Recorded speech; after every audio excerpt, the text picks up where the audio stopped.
Hello my dear students. So in this video we will be solving TCS first shift exam coding question.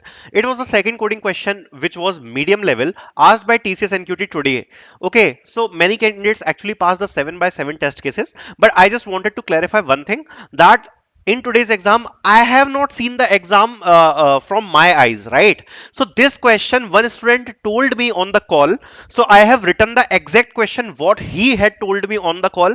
So I am solving the question based on the inputs of the candidate. I have not seen the exact question, but this was the candidate who told me this question. Okay, and if someone who have given today's exam, you can tell me in the comment section if it was same or not, because whatever the candidate told me I am solving that question. Okay, so basically this was the question which got asked. I will be discussing each and every aspect. Don't worry about it. Make sure to like this video, make sure to subscribe this channel, because we will be discussing a lot of things about TCS NQT on this channel. Also, if you have your exam on 26 or whatever you want to prepare, so see, today's exam was the exact photocopy of the live test which we are providing. Okay, so ignore everything, just go for the live test. The live test which we have provided here, a lot of live tests are there which you can use for your practice. Okay, reasoning and verbal is coming almost same which we are providing. Numeric is also almost same, okay, which we are providing in the test. Numeric is coming hard, verbal is medium level, and reasoning is also coming like easy to medium, but like you will easily do verbal and reasoning, that's my guarantee. Okay, for numeric only it is little bit hard which is coming. Okay, that also you will do because the cutoff will be less in that. Okay, we have already provided the live test in which the questions are of TCS level only. Okay, so let's talk about this. Okay, you are given n bank transaction. Each transaction has sender receiver amount timestamp. A transaction is considered fraud if sender receiver and amount are same. Timestamp difference is less than or equals to 60 seconds.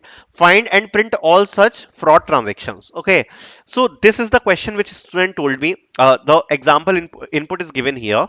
So let's talk about this. Okay, so basically what this question is saying, okay, we are given the n bank transactions. Okay, n bank transactions will be there. So the value of n is given. Okay, we need to take the n transactions. Okay, now each transaction has three things: sender, receiver, amount, and timestamp. Okay, so first one here, Anu. So Anu is sender. Okay, John is receiver. Okay, this is the amount like 200. Okay, and this is the timestamp like 1000. Okay, this is the timestamp. Okay, these four things they have provided us. Okay, first of all we need to take input of these four things: sender, receiver, amount, and timestamp. Okay, a transaction is considered fraud if the sender receiver amounts are same or the timestamp difference is less than equals to 60 seconds. Find and print all the fraud transactions. Okay, so if you will see this closely, see the first transaction and second transaction. The sender name is same, the receiver name is same, the amount is same, and the time difference, if you will see here, is less than 60 seconds, right? It is 1000, it is 1050. So it's a fraud transaction. Both are fraud. Okay. Next one, this Ram Sam 300 2000. Okay. Again, this is Ram Sam 3000 302 2050. Again, both same. Okay, the time difference, if you will see, is less than equals to 60, right? So that's why it is also fraud. Only transaction is this one. If you will look closely here, Anu John 200.50 and 2000. This is a legit transaction, because if you will see, there is no duplicate transactions, there is no transaction with less than 60 seconds difference. Okay, and everything is fine here. So only if you will see, this is the legit transaction. Now I don't know what we need to print in the output, maybe the fraud transaction, so I am printing here the fraud transactions in the output. Okay, in the actual exam, but this was the question. Okay, now how will we will be doing this question? There are total two aspects. The first thing, we need to take the input. Okay, if the input is given like this, you can take the input in two styles, right? So first one, I am assuming they are providing the input in the right manner. Okay, if they are providing the input in the right manner, what we can do is we can build a structure for this kind of input. Okay, first thing is this: suppose they are providing this in the string.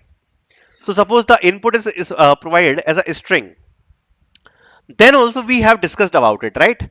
What we will do is, see, we will create a variable, okay, that is first is suppose string sender, second one string receiver, third one we can create double amount, okay, another one we can create double timestamp, okay. So these four variables we will create, and suppose this is the string, right? We will split this string based on spaces. We will split the string based on spaces, and after that, the first one we will store in sender, second one we will store in receiver, third one we will store in amount, and fourth one we will be storing in timestamp.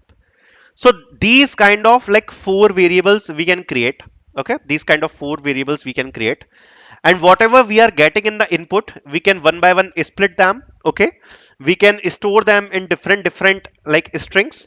Then after that we can create a separate arrays for these, right? This is the sender, this is the receiver, this kind of separate arrays we can create, but it will create a complicated, I think it will create a complicated structure. So I think the better thing is, after splitting the input, directly don't store them in the individual variables.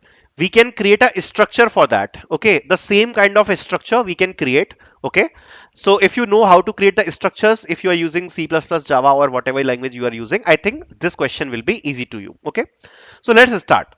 First of all, we create the structure in C++, okay, one structure we are creating, that is transaction, okay. In transaction we are storing sender name, receiver name as a string. In the double we are storing the amount, and in the long we are storing the time, okay, whatever based on the constants you can take the variables, okay. After that we are taking the input of n, the number of transactions, okay. After taking the number of transactions, we are creating one vector transaction, okay. In this vector transaction, what we are storing, we are basically storing, if you can see here, we are taking the input, okay.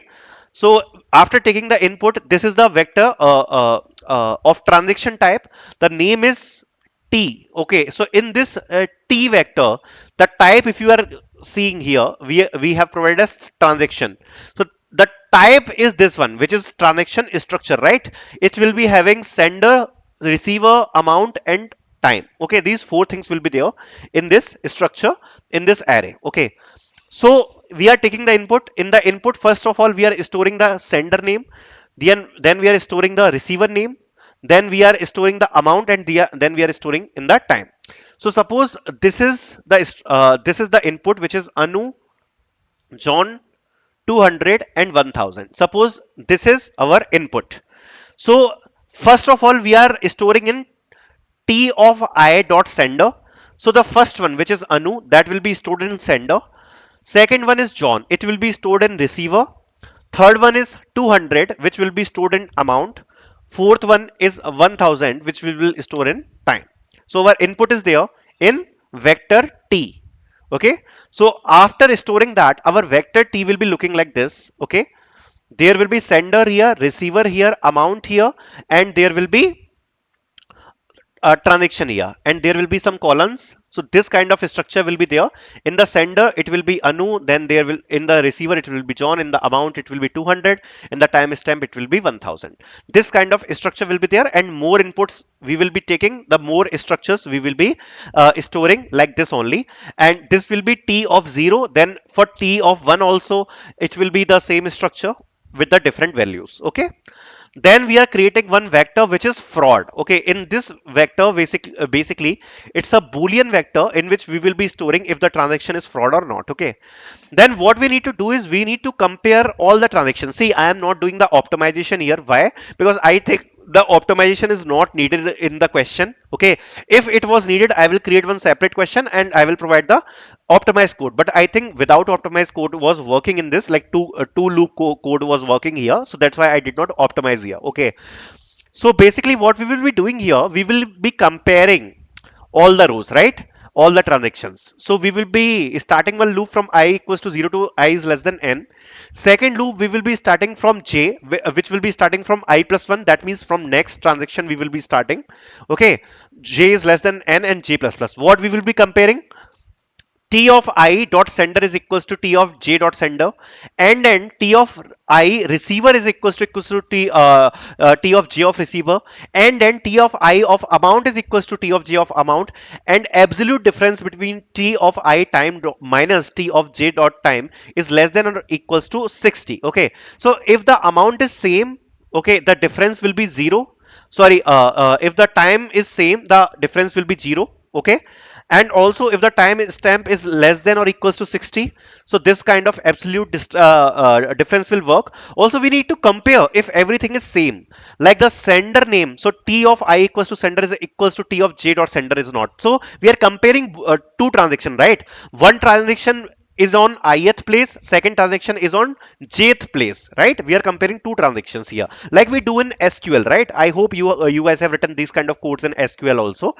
So we are comparing if everything is same, if the sender name is same, if the receiver name is same, if the amount is same, and if the absolute difference between the time is less than or equals to 60, then in the ith index of fraud vector, we will be storing true, and the jth index also we will be storing true, that the both transactions are fraud. Okay, then simply we got the fraud transactions. Okay, after that in the cout we will be printing the fraud transactions, so we will be putting a loop like this. Okay, then we will be checking if the fraud I, that means if it is true.